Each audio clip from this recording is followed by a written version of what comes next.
What if I told you that some of our politicians sworn to serve us are actually taking orders from abroad?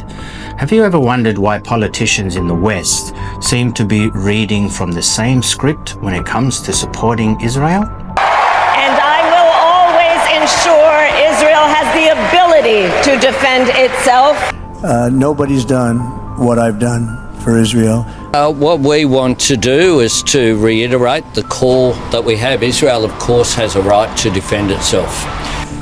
I want to thank you, Democrats and Republicans, for your common support for Israel, year after year, decade after decade.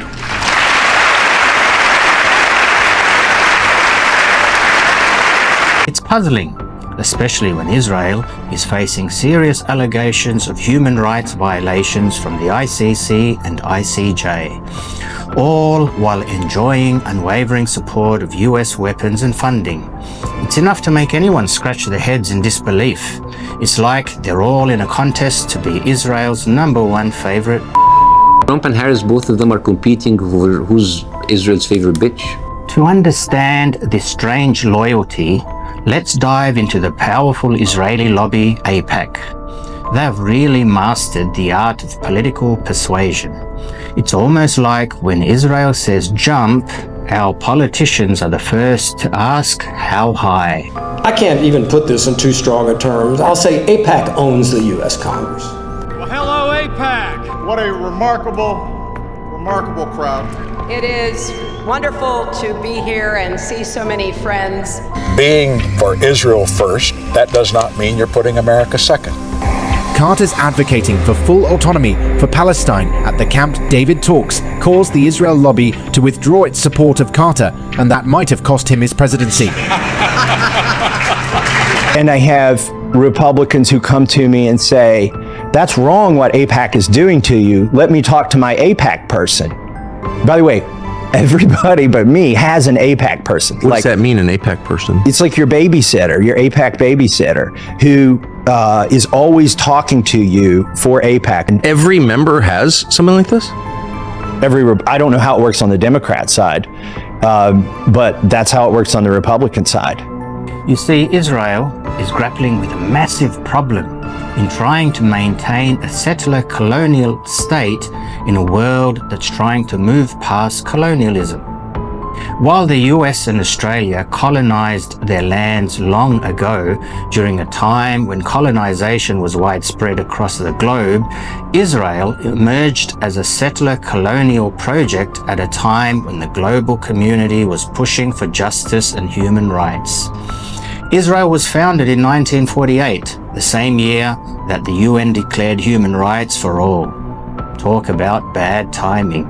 Unlike the US and Australia, who have at least made efforts towards reconciliation with their indigenous populations and have afforded all their citizens the same rights and privileges, Israel seems to be locked in an unending loop of apartheid, violence, ethnic cleansing, and occupation. 2.5 million Palestinians live in Israel and East Jerusalem, restricted to enclaves that make up around 3% of the entire area.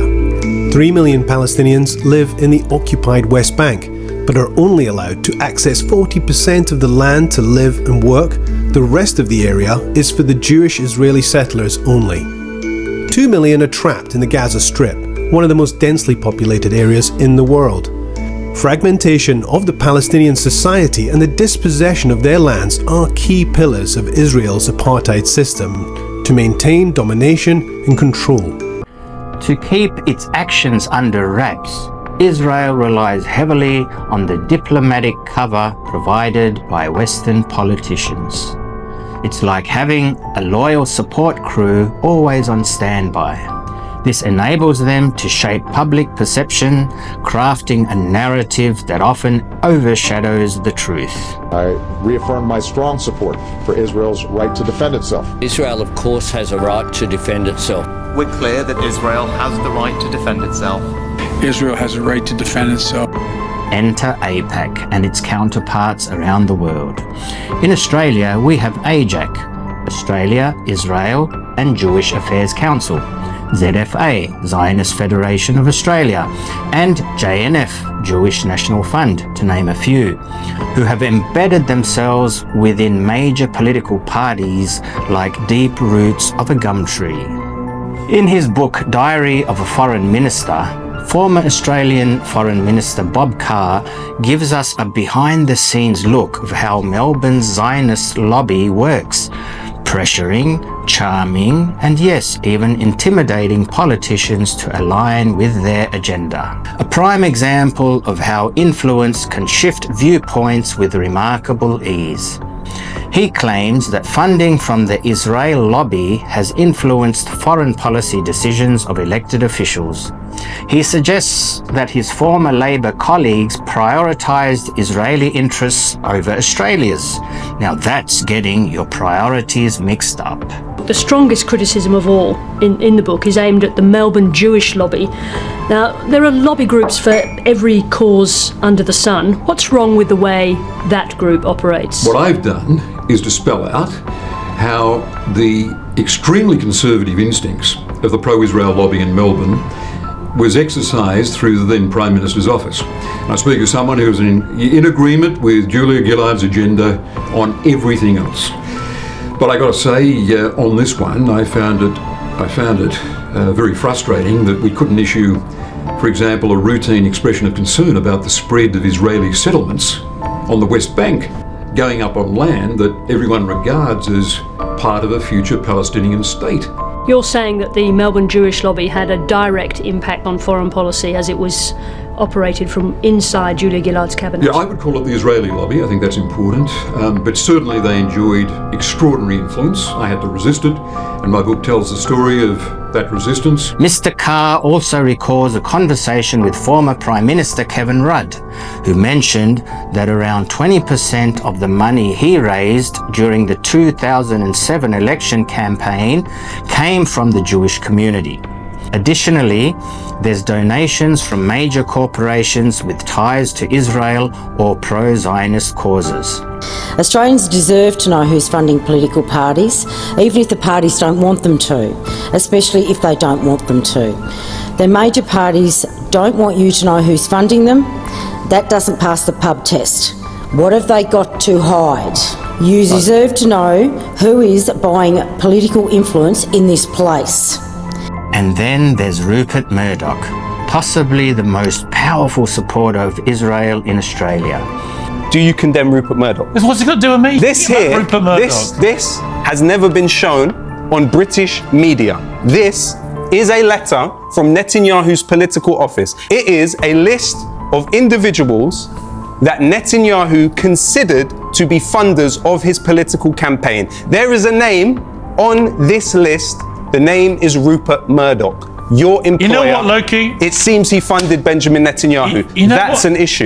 Mr. Murdoch controls a jaw-dropping 2/3 of the print media here, and he has also built massive media empires in the UK and the US.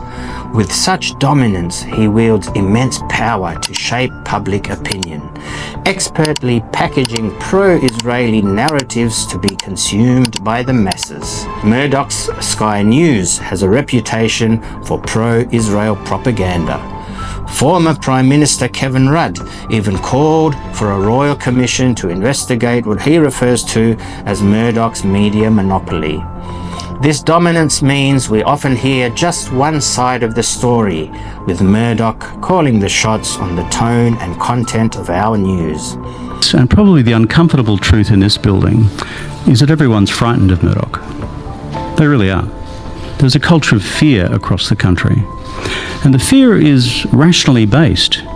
They've seen many cases of individual political leaders and others who have had their characters assassinated through a systematic campaign by the Murdoch media. In other words, what the Murdoch mob are after is compliant politicians who won't rock the boat. In fact, even better if they provide them with taxpayer dollars to assist them on the way through. As Prime Minister, I was still fearful of the Murdoch media beast. That's just the truth of it. It's been this way for decades until social media came along and finally allowed for some new voices to break through. After uncovering all of this, one burning question remains. Have our politicians sold out to a foreign power, namely Israel? Surely this is unacceptable. Australians would never let Russia, China, or any other country pull the strings of our politicians. So why is Israel given a free pass? Peter Dutton, the leader of the opposition party, has been very vocal for his support of Israel, even condemning the Prime Minister, Anthony Albanese, for his October 7 motion he presented in Parliament for simply stating that all innocent lives matter. We also reaffirm a fundamental principle of our shared humanity, that every innocent life matters. Every Israeli, every Palestinian, every Lebanese, every single innocent life. There are other sections here which go well beyond the intent of what should be a motion to mark the loss of life of 1,200 people. But of course the Prime Minister is trying to speak out of both sides of his mouth. Mr. Dutton has also faced accusations of Islamophobia from Australian cricketer Usman Khawaja after expressing concerns that a future minority Labor government might lean on Muslim candidates from Western Sydney, declaring it will be a disaster. When his office was contacted for a response by journalists from The Guardian Australia, a spokesperson referred to Mr. Dutton's general comments on Channel 9's Today Show. My problem is not with somebody of Islamic faith, quite the opposite, not with somebody of Jewish faith. But when you say that your task is, as a first order of priority, to support a Palestinian cause or a cause outside of Australia, that is a very different scenario. A cause outside of Australia, you heard it here. Perhaps Mr. Dutton could benefit from a geography lesson. Israel, who he advocates for, is not just a short drive from New South Wales, it's definitely outside of Australia. Thank you for watching TBN. If you like what you heard today, please like, subscribe, and share the video to support independent news. Until next time, wishing you all peace.